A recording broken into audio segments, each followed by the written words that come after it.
I'm Chaplain, and this is Chess with the Chaplain. Have you ever stepped in a muddy swamp or anything like that and had your shoe stay behind as you take your next step?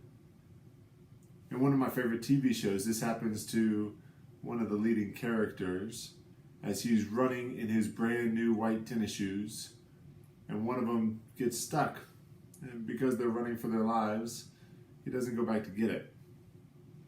And that was funny for me, but even funnier for me was a time when the shoe didn't come off. A couple of weeks ago, my family and I were on a small trip, and as I went around on the dry ground, some of the other people in my family decided they were going to try to cross this very clearly muddy, swampy, kind of bog-like place. And guess what happened? Their shoes got covered in mud. Their feet sank all the way down to the ankle. Pants got muddy. It was great for me because I was still clean. But it was kind of funny too. And even after the end of that walk, we decided to take a picture of the clean shoes versus the dirty shoes.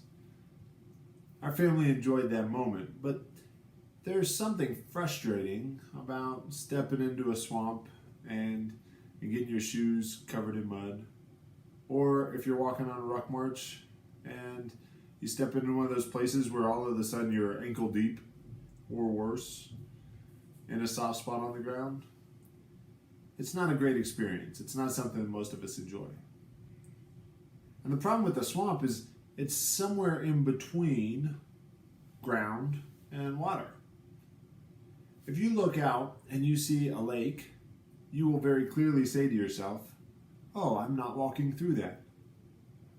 Or if you look out and you've got solid ground in front of you, you can say, not a problem, I'll go there. But not all of our decisions are that clear cut. Sometimes we can't quite tell that what we're about to do is not great for us. Sometimes we end up ankle deep before we realize we never should have taken that step. And when that happens, we might need support to get out of that situation. We might need a branch to grab onto it and pull ourselves out, or we might need a helping hand from somebody who's walking nearby. But I would encourage you not to give up.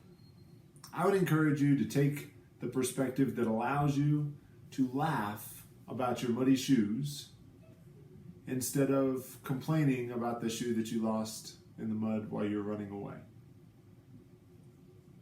Take a moment to appreciate sometimes being a mess is okay.